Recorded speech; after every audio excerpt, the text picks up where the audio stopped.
Assalamu alaikum, everybody. Let me know how you all are today and give us a shout out in the comments. Say Assalamu alaikum, tell me where you're from. I'm Sister Nicola and I shall be discussing our positive stories of this week. If you can hear me, say Assalamu alaikum in the comments. Hi everybody. I was playing with my dad because he has the day off. You're going to say Assalamu alaikum. Assalamu alaikum. She's off today. It's a public holiday in... Tomorrow I'm going to go to school, so everybody say Mabruk. Mabruk, yes, congratulations. Yes, tomorrow she's first day at school in a first day in a new school in Canada. But today is a day off. They are celebrating Labour Day over here, and I also think the States as well. So we have a day off today, but tomorrow it's back to work for Daddy, back to school for Layla. So I think after this week, I don't know if she'll come again today, but after today, you probably won't be seeing her anymore in the live sessions with me because she'll be at school unless it's a day off. Assalamu alaikum, Jules Haskins. Salam to you as well, sister. She's gone back now to play with her dad, so whether she'll make an appearance, I have no idea. Anyway, say assalamu alaikum. Tell me where you're from. Oh, your son's first day is at school as well? Tomorrow, the same as Layla. Yes, they're going back. Assalamu alaikum, brother A. Khalik Khan. Hey, sister, how are you? I'm fine, alhamdulillah. Yes, I think she thinks you're all her fans now, everyone.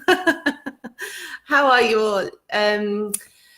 So today we are going to talk about I have selected some stories that all have a similar theme, and it's a huge duty in Islam, which is our social responsibility of our surroundings, of our neighbors, of our environment. And I have chosen some really great positive stories, what Muslims are doing across the world in order to show that. And we have a fantastic story of one of the greatest companions, inshallah. So stay tuned and I will bring them to you. Say salam to me, and I'm gonna be talking to you all as much as I can. Assalamu alaikum, M. Ravish Khan from India. Love from India. How is India? Is it hot? Are you feeling the heat? It's cooled right down here, alhamdulillah. Jules, you're from Detroit, US, so you're off as well, like me, right? So, well, I'm not, obviously I'm working, but I mean like here. Nadia, assalamu alaikum, sister, how are you doing? Yes, Layla might pop in and out. Sama, we're not advertising marriage. It's not the right place. Please don't do that. Assalamu alaikum, Eliza. Hi, sis, miss you so much. I miss you too, Eliza. How are you doing? Deborah, assalamu alaikum. Good morning from Georgia in the USA. Belated Eid. Belated Eid right back at you, Deborah. Are you seeing I think last time we spoke, you were seeing your grandchildren. Are you seeing them this long weekend or not this weekend? Gabrielle, you're from Canada as well. Me too, sister. Whereabouts are you? Yusuf Mohakik. Assalamu alaikum, brother. How are you doing? Jules, yes, same holiday. Eid Mubarak. Okay, Deborah, Eid Mubarak to you. I hope you enjoyed it. It's monsoon here, rainy season. Oh, then I hope, may Allah protect you all, and I hope it's not too bad for you all in the rain. So let's get to our first story, and then I'll come back to the comments as much as I can. So feel free to comment, and I'm going to go to our first story. Actually, let me just, I always get divided, but let me just talk to, yes, Abdishakur from Hargeisa, Somaliland. How are you doing? I'm fine, brother. How are you? Alhamdulillah, alhamdulillah. It's good. All's good here. Alhamdulillah, I'm good. May Allah always keep you smiling. And the same for you, Eliza, the same for you. Oh, you spent 5 weeks in Texas. Well, I bet it was boiling hot, Deborah. I hope you are. I hope you're having a bit cooler weather now.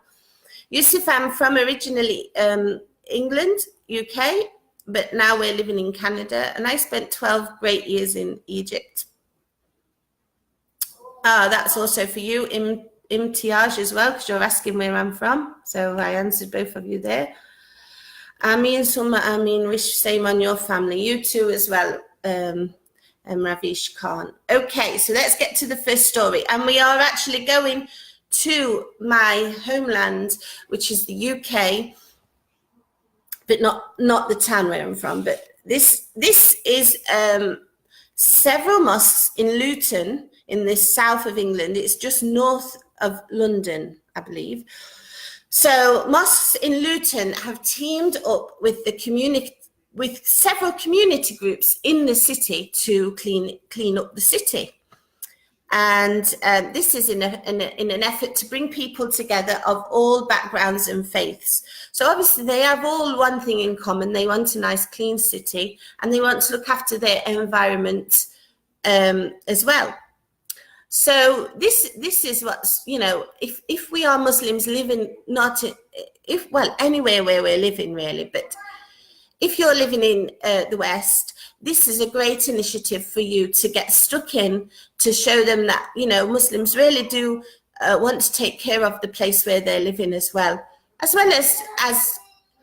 I hate the term integration as such, but at least integrating on a level with your neighbors, without losing your Muslim faith, because this actually is part of Islam. We are supposed to look after our surroundings and our environment, and we're supposed to, you know, make it a nice place for everyone to live. So this is a really good initiative from the mosques and from the other community groups in Luton. So the idea is the big cleanup, and it's been extremely successful across the whole town, and it's raising awareness of a cleaner town. It highlights the importance of looking after local neighbourhoods, and it's also promoting the value of taking social responsibility and caring for environment. It brought so many people together as well. 7 mosques in Luton, so that's 7 mosques within Luton, have supported this initiative, and volunteers from these mosques have gone out and joined in, and children as young as 6 have taken part. Now I'm a big advocate here of young children learning from a very young age how to be sociable in the terms of caring, kindness, taking care of property, taking care of the place where you're living. It's extremely important. So the younger that you can start children, the better, because it will be in them for the rest of their lives. And that's really great values to grow up with. So, and it gives them as well a sense, it makes them believe that they belong in this town as well, whether they're Muslim or not, you know. And a lot of times, one of the biggest issues in the West that Muslims face, especially with the rise of the right now, is do we belong or not? And, you know, a lot of the right-wing media does go on a lot about they should integrate and they should accept the laws of the land and all this. Well, this shows their ignorance, because actually in Islam, it does tell you that if you move to a country in the West, so if it's America, Canada, UK, any country or Europe, anywhere, you have to abide by the rules of that land, because that's written in Islam. And this shows you how ignorant these people are who are claiming, you know, Muslims are coming here to force law onto us. No, because we're not told to do that. But at the same time, this is a great idea for Muslims to show themselves as they are, without feeling pressured to change or anything like this, because this is also a huge concept of our faith, is to look after the surroundings of where we are from. And if kids, young Muslim kids, are doing that from the beginning, they are going to feel that we are part of this country, we are part of this community, we want to look after it, and that will stay in them. And then they're going to do whatever they need to do for that, you know, within that country, and they will feel themselves as British or American or Canadian or whatever as a Muslim Briton or a Muslim American or a Muslim Canadian. So it's simple. It's a simple concept, but it's a really good one. So I applaud all of the Luton Mosques who got involved in this and the project in general, because that's a great thing. So just go quickly back to the comments. Ravish Khan, I'm from the UK originally, but now we live in Canada. MashaAllah, this is from Zico. I think that was your name. John Stephen, you're in the UK and learning about Islam. Hi, John. Whereabouts are you in the UK? I'm actually from Nottinghamshire originally, so in the East Midlands. Lived for a long time in London and the surrounding area. Then moved to Egypt and now moved here. So I've been around a little bit. If you're learning about Islam and you are not yet part of our group, then I'm going to give you the details of that later. So stay tuned and please join our group. Ravish Khan, have you visited India? Never. And I would love to, because I hear it is a beautiful place. And of course you have some wonderful infrastructure like the Taj Mahal and all these wonderful buildings that you see, and it just looks beautiful. And I have been told by people who have visited India, it's one of the most beautiful places they have ever visited. So it has to be on my list at some point, doesn't it, really? I mean, I think so. I think we have to go there if we can afford it at any part. Muni Nahid, again, I'm from the UK, but living in Canada right now.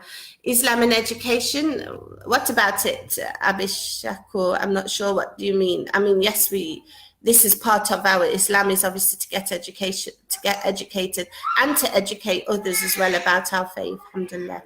Jamil Bati said, MashaAllah, it's a fantastic initiative, and I think it's something that no matter how small it is, no matter where we are, we can perhaps in our small community, or even if you live in an apartment complex, go out and give it a bit of a clean, or make it look nice, and your neighbors will feel like, wow, look what they're doing. Even if you're living in an Islamic mainly country, this is a great initiative as well. Deborah, inshallah, we might travel to UK to see my sister-in-law and family. Georgia is still very warm in the 85 to 90 range. Oof. Not many Muslims here, but we are adjusting slowly. This Eid, there were lots of new Muslims moved here for work with the university. We had our largest gathering in 3 years.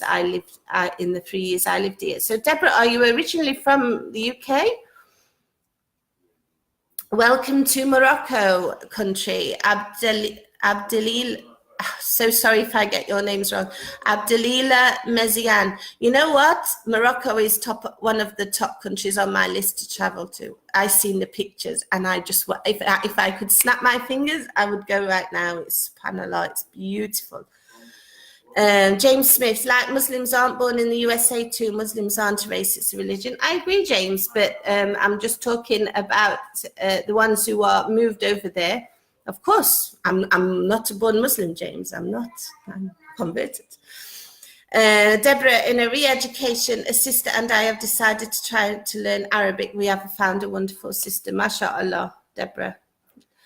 Mohammed Mahathir from Indonesia. Assalamu alaikum, brother. How is it over there? Are you feeling hot? Is it cooled down? Are you in summer? Are you in winter? Because I know some countries are in winter. And talking of that, we are now going to Australia, where I believe they're going to start their spring soon, but they are facing a drought over there, and it's the biggest drought in a very long time. And what are the Muslim communities doing here? Well, they have decided to help the farmers, because obviously farming in general is a very difficult job. And if you have bad year, whether the year is too wet or the year is too dry, you are going to suffer terribly with your livelihood. And I watched once, just as a side, I once watched a program about a farm in the UK, and he said they don't get the chance like normal people to have vacation or holiday. They have to work the whole year round on the land, unless of course they're really rich farmers and they can employ other people. And what they earn in a year, really, to sell and stuff, sometimes it's a big struggle. and sometimes they can barely make ends meet. So farming is a very difficult industry all over the world, no matter where you are. In Australia right now, they are facing severe droughts. So what the Muslim community across Australia are doing is they're really digging in deep to support these farmers who are suffering the worst drought in a century, actually. I've just written this in my notes, so I know. Mosques across Australia are raising funds that will be donated to those who are having a very tough time right now. So the farmers who are having a very tough time, they are going to receive these donations. The Council of Imams in Queensland also organised prayers at the Australia International Islamic College, and whilst they were performing these prayers, Muslim Charitable Foundation volunteers collected funds for the farmers badly affected by this drought. Again, this just shows Islam, the basic principles of Islam. You know, we're looking after our neighbors, and it doesn't matter if they are Muslim or non-Muslim. They are going through a very hard time right now. We have to help. And this is what Prophet Muhammad sallallahu alaihi wasallam did when he moved over to Medina, and also what the later the caliphs did, like Abu Bakr, Omar. I mean, if you remember the story, and I don't know it word by word, but when Sayyidina Umar was a caliph, and they were also facing similar issues, I believe, very bad situation where there was hardly any food. I believe, did he not stop this tax? And also on top of that, when somebody stole something, of course we all know the punishment of this, but he let it go because the guy was starving. So this is really the essence of Islam, is to take care of each other, no matter whether you're Muslim or not. You have to take care of each other within the land that you are, and you have to really take care and look after each other. And this is what they are doing. So all credit to them. And inshallah, these donations will be much welcomed by the Australian farmers. Of course, it also breaks these terrible stereotypes that a lot of the West has, who don't know about Islam or Muslims. And I'm not talking now about the people who, I don't mean Islamophobes, okay? I mean people who've never met a Muslim in their life. They've no need to find out about Islam. But suddenly it's all over the news because of certain things. And they're just thinking, well, what kind of people are these? So it is our duty to change that image. You know, we can't rely on the media to do that. So we have to do that. And the only way we can do that is to follow the Prophet sallallahu alaihi wasallam, and also the essence and the basics of Islam, which is what these people are doing, mashallah. So Jennifer Foster says, Assalamu alaikum, not sure I can stay for your talk, but inshallah I'll be able to watch it later. My husband and I are starting a masjid in SC. Where's SC? I'm sorry. And our community is very small, and we need all the help information we can get. MashaAllah, Jennifer. Maybe you can send us a message, and maybe we can try and help you there. If you send it to our private, our message on Facebook, let's see if we can try and help you with any links or anything. And if you are also on our group about Islam 101, maybe we can try and help you from there, or as a private message on Facebook. Just let us know the details, and let's see what we can do to help you, inshallah. Deborah, you're American. My husband is Pakistani. We have lots of in-laws in UK, India, Canada, and in Pakistan. Oh, mashallah, very, very international there. That must be nice, though, I think. Akbar Rahmat, many Muslims say they face hardship in foreign countries, especially the USA, if they stay a long period. I think it depends who you talk to, Akbar, because I think some Muslims settle very well and they get into life very easily. But yes, some may face struggles. But I think, as James pointed out earlier, for the born Muslims, really it's not, they will be feeling at home, obviously, but maybe they have different different challenges. But for somebody who's maybe come from the Middle East or Pakistan or India, it's a very big cultural shock. When we moved here, for me, I had little bits of cultural shock because Canada is completely different to the UK. But on the other hand, it wasn't as big as my husband, who's from Egypt, and his friends, also Egyptian. When they moved over here, the cultural shock is enormous because, of course, you're used to the Middle Eastern culture and everything that goes on there. It's completely different. It really is. And we have to bear that in mind when moving. Dazahor, I don't know what you're saying, brother, because you said it in Arabic. Are you saying assalamu alaikum wa alaikum salam? Jennifer Foster, alhamdulillah. Deborah, in this town, there aren't programs to learn Islam at the mosque, so some sisters decided to get together to learn various things, read Arabic and have activities for children. Here, most parents travel 50 miles to a large mosque in Savannah for classes. That's far. That's a really great initiative because, you know, as well, if we want to be good Muslims in our communities, we have to learn about Islam and what it teaches us in general. So that's a really fantastic initiative, and I hope it all goes well, Deborah, praying for that it will be very successful. And that's how you raise good rounded children, you know, that know their religion and the principles that go with it, but they're not equally able to go out and work and be successful in whatever country they are living in. Okay, South Carolina. Sorry, Jennifer, because I'm not, I don't know the states very well. Yes, well, if you do that, well, we're going to put a link to the group later. So if you do that, we'll try and help you, inshallah, and see if there's anyone who you can reach out to. Abdalila, my religion, I was probably describing myself as agnostic. So I believe there was something, but didn't know what, but was probably born into the Church of England, so was Protestant, but wasn't practicing. Sister, happy to listen to you speaking about Islam from Kashmir. Assalamu alaikum, Asi. I'm very happy to see you from Kashmir.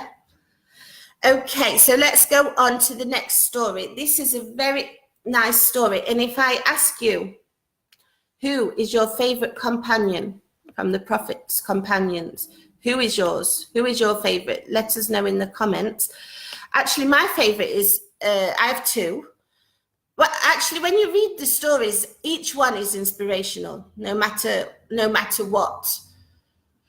But the two that I really love, first of all, is Abu Bakr, because his steadfastness to the religion, and his best friend, who was, of course, Prophet Muhammad sallallahu alaihi wasallam, and how many people he talked and convinced about Islam, even in the Meccan period. So before they migrated over to Medina, he convinced so many people in the Meccan period, when it was really, really tough times for the Muslims. They had to be secretive about their religion, and a lot of these people who he convinced were young men. He's inspirational, and if you don't know much about him, Abu Bakr, or his story, I really, really can't emphasize enough on how much you should learn about this man. I was studying a couple of years ago, and I stopped, but I want to get back into it. And we studied about him. And subhanAllah, the role this man played in Islam is magnificent. And may Allah be pleased with him. And it's inspirational. He never faltered in his belief.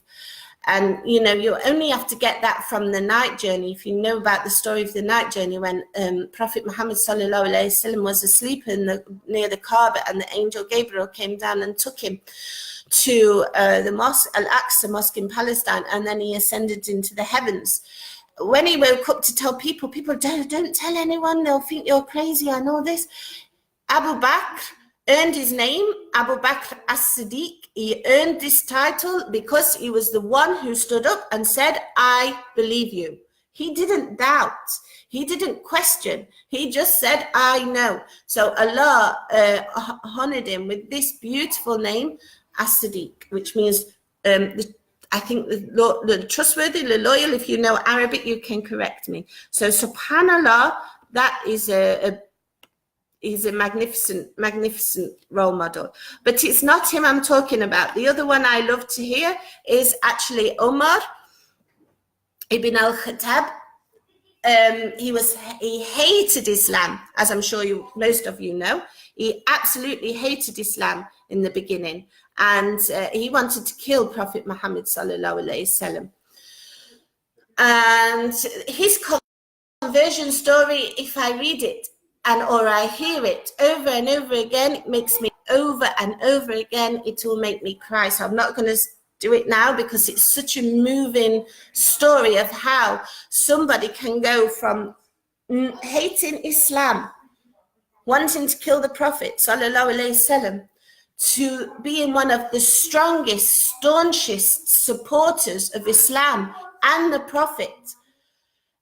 It's one of those that make the hairs on your arms stand up. This man, subhanallah, I don't have the words, but it just shows you that you can be anyone, but you cannot. There's hope that you will change into the better. So there's so much we can learn from Umar ibn Al Khattab, but I think this is the biggest thing. He went from being one of the worst person you can think of. He buried his own baby girl, to being one of the best of the best. So there is a big saying in English that a leopard never changes its spots. Don't believe that, because you can always change, always.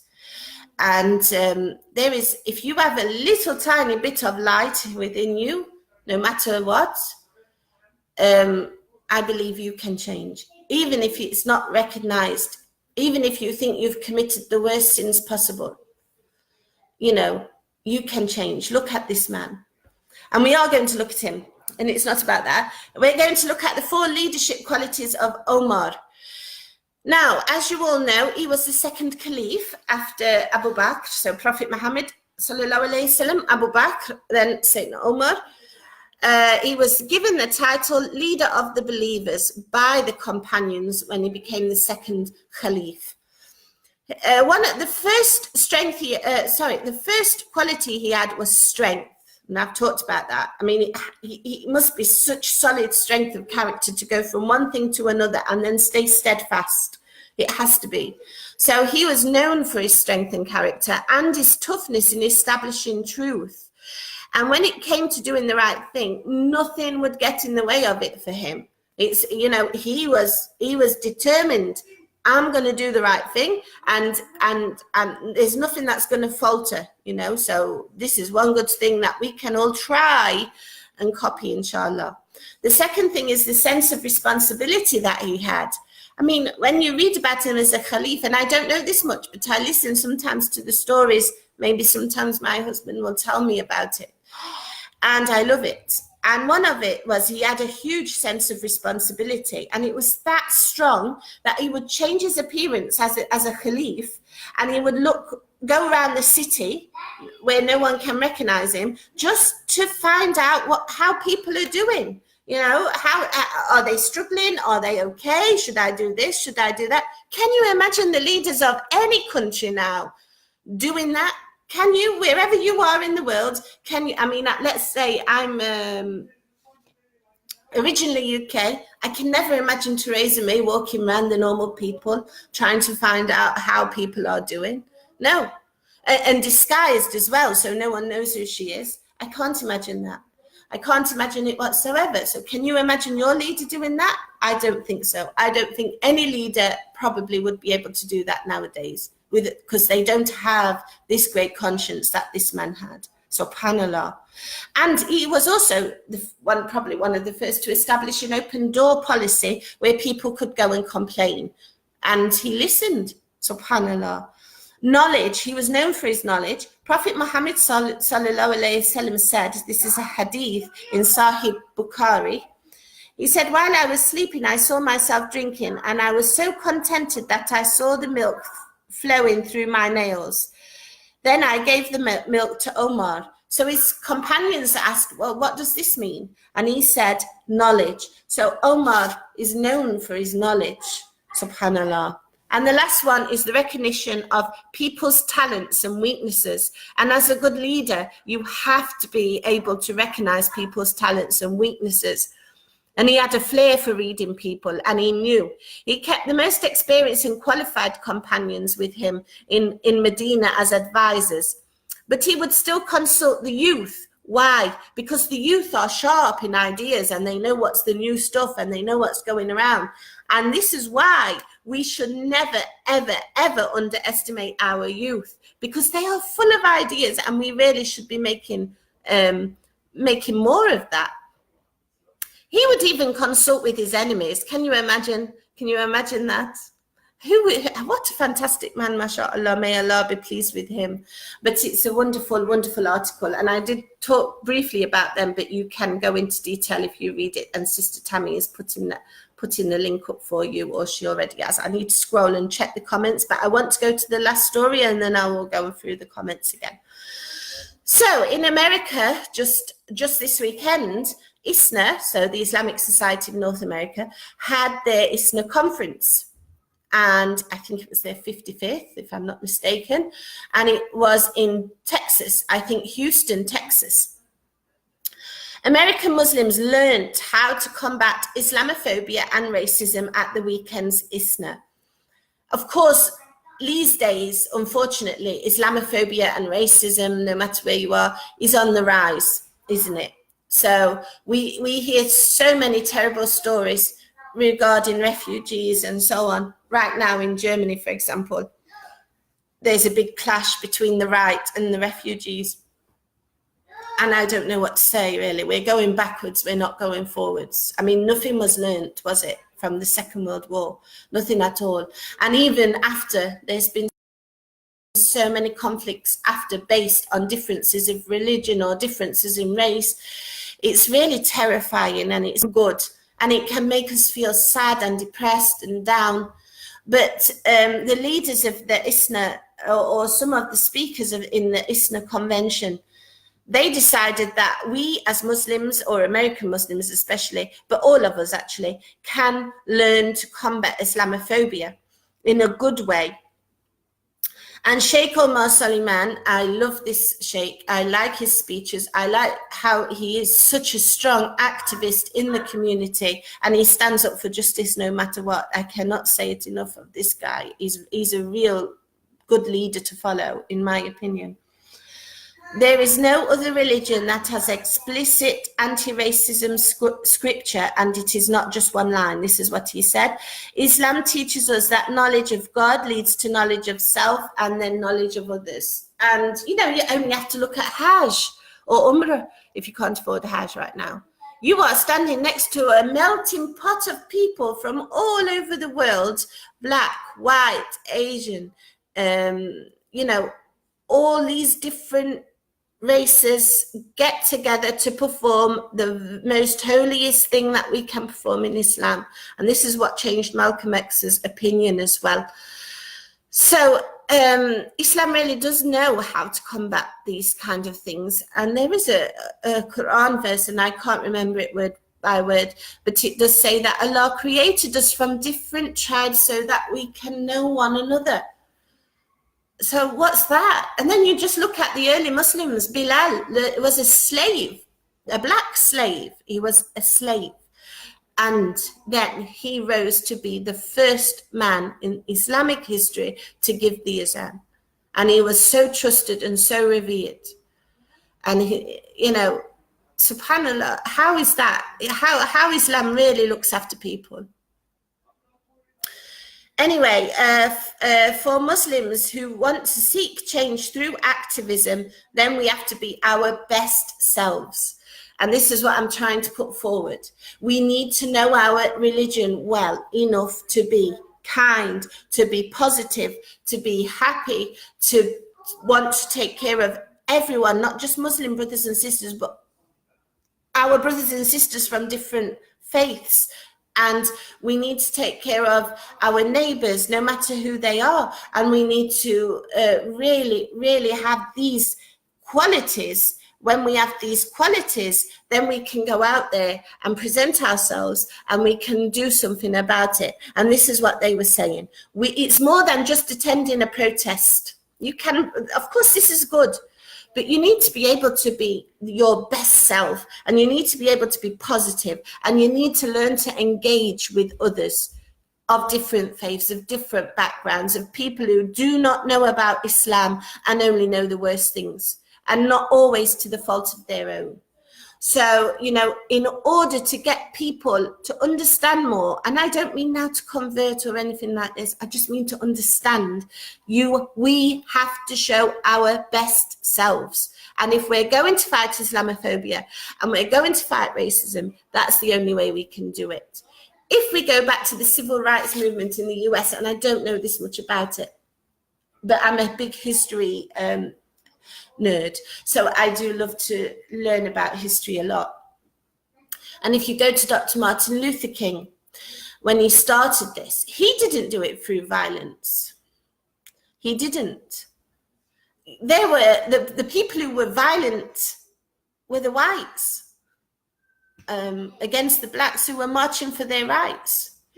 And we're talking about America now in the 1960s, who, you know, this country's saying we have freedom, we have this, but half the people at this point didn't even have their own rights. I mean, they were segregated.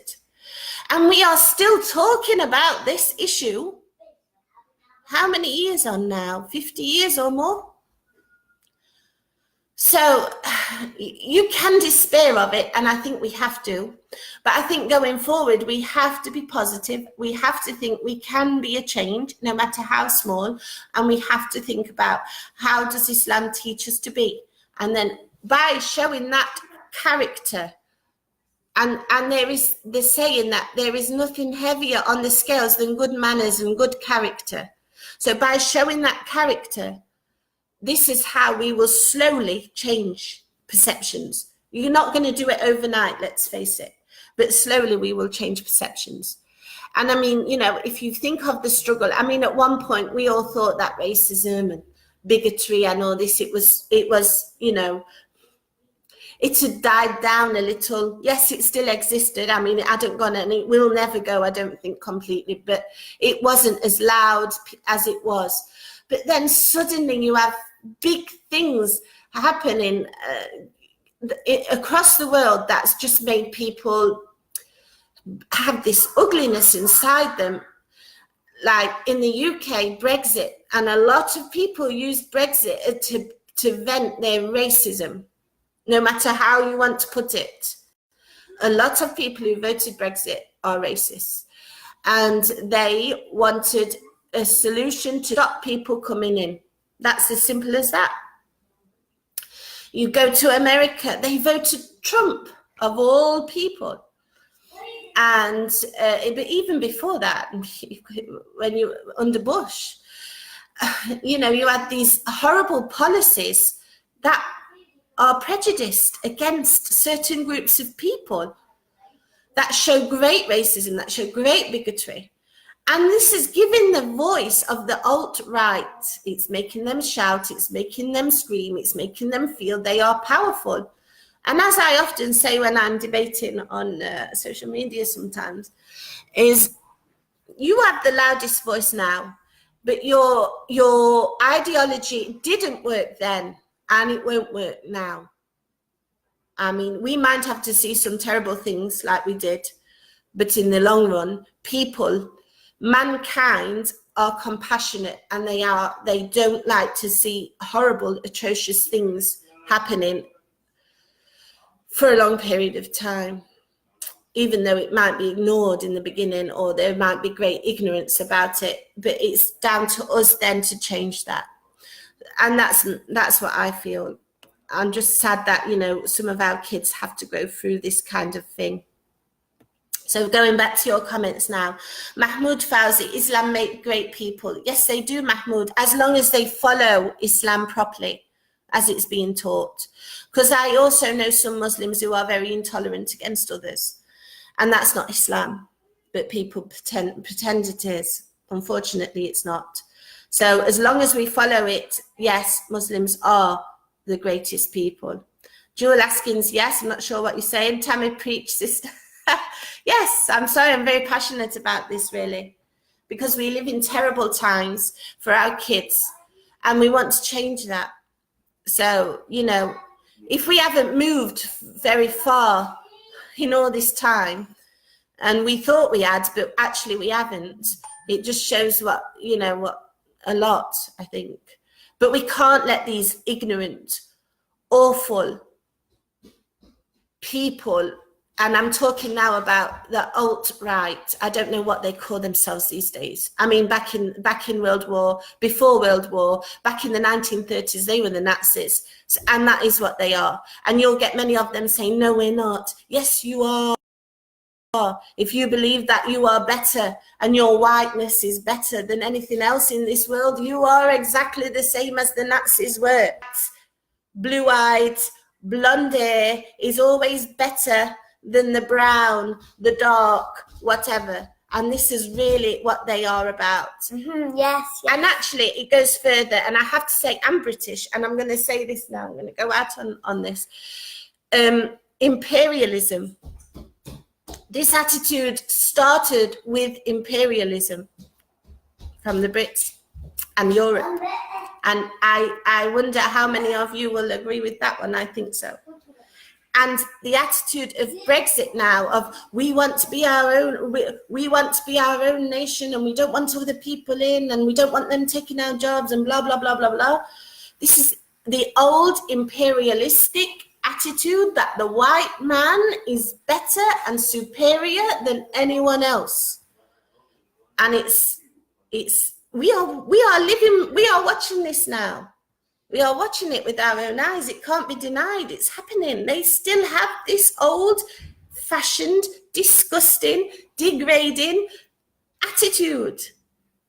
I mean, this whole thing of Trump, make America great again. Well, was America bad in the first place? You tell me. Of course, every society has lots of bad issues and bad things. We can't deny it. But make America great, what's that? You know? This is alt-right ideology of the white man speech. And that's that. Anyway, sorry, I've come off my soapbox now. But I'm passionate about these things. And I think we all have to be in order to change the world, no matter how small. But we have to do it in a clever, good way. And it's not about shouting and screaming and burning flags and burning this and no. It's about being smart. It's about showing good character. It's about showing what Muslims really are, the essence of Islam. And it's about going out there being positive and look, this is who we are really, not what you've read about. This is who we are. And slowly we'll change, because people in general are not bad. Some are, yes, what I've just talked about. But the general population of the earth are not bad. And that's that. So that's my few stories. Sorry to go on there. Now I want to talk about just 3 things that you can join. So we don't have WhatsApp. Many of you asked, do you have a WhatsApp group? No, we don't right now, but we do have something similar called Telegram. So if you subscribe to Telegram, you will find us on there. And Sister Tammy is going to put the link on for Telegram, and it's got lots of features on there. She told me I can't do it on my phone. I don't have enough space, so I don't have it. But she's telling me she has converted all her family and friends to go over to Telegram. So it must be a fantastic, and she's very technical, you know, she likes all this technology. So I trust that it's a fantastic app. So please go over, and if you like that kind of thing, you can get our best articles of the day. We schedule about 3 onto there every day. So you will get about 3 articles every day onto Telegram. So she's put the link. So go ahead, subscribe to Telegram and help us grow that wonderful app. The second thing I want to talk to you about is maybe you're not always on Facebook because, hey, I should imagine a lot of you have jobs or studying or this. So you can't every day be scrolling every hour or whatever on Facebook and whatever, Twitter or Pinterest or any of our other social media things. You may want to just find out what's our top articles of the week from our website. If you subscribe to our newsletter, you are going to get those. So I think Sister Tammy is going to give you the link as well to be able to subscribe to our newsletter, which comes out every Sunday night usually. And it's lovely. I like it so much. So please, I'm subscribed to that one. I know the articles, but I do like to read. I like to see which articles are the best ones of the week, and I enjoy reading it. And last but not least, for all you new brothers and sisters to Islam, or those of you who are thinking about Islam, or you want to just learn more about Islam, not necessarily to convert, but you want to get a fair, clean image of what is happening, please go over to our group, which is called About Islam 101, and Sister Tammy will put the link up. And this is for all Muslims, but it's aimed at the new brothers and sisters to help them, or aimed at non-Muslims to help understand. But hey, if you are born Muslim, then please go ahead, go and help them, go and put your posts. We don't allow any posts on our actual page. We only from us, as you may have noticed. But on our group, as long as you keep it within limits, you can post anything. But no, nothing too violent. Obviously, nothing against Islam, nothing against other faiths, nothing like this. But you can post what you like on there. So go ahead, go and join me, and you'll see me and Sister Tammy on there as ourselves, Nicola and Tammy, and we are admins and we are writing to you and so on. So please, it's a lovely, friendly group. So we can't wait to see you on there. Now, I'm going to try and scroll. If I can't, I will write to the last few. Here we go. Still trying to work this thing out. Every so often it just goes bizarre. Anyway, if I can't give you a shout out because I can see 3 more comments, then I'm just gonna, oh, here we go. Oh, that's easier. Right, Jules Haskins, yes, about the character and good manners. God bless Muslim people. Yes, indeed, brother, you're written in Arabic. Your name is in Arabic, so I don't know how. Respect, says Khan Rahmi, and a love heart from Jules Haskins. Right, ladies, brothers and sisters, I just want to say Jazakallah khair for joining us today. I make quick dua for all our brothers and sisters who are oppressed, who are living in bad conditions around the world, who really need help and patience right now, whether they be the Rohingya, whether they be in Yemen, whether they be in Syria or Palestine. And just recently, we're learning a lot of disturbing news about our brothers and sisters over in China as well. So may Allah protect all of them and give them patience to deal with these terrible times that they are faced upon. And also may Allah, for the ones who have sadly died, may Allah grant them paradise, ameen. And for all of us who are lucky, alhamdulillah, who are living, better lives than they are, may Allah bless us with the goodness of this life, with knowledge, with patience, with blessings and happiness for us and all our families. And inshallah, we will see you. Sister Tammy will be next week and me in 2 weeks. Assalamu alaikum rahmatullahi wa barakatuh. If I can end it. Now it's not ending.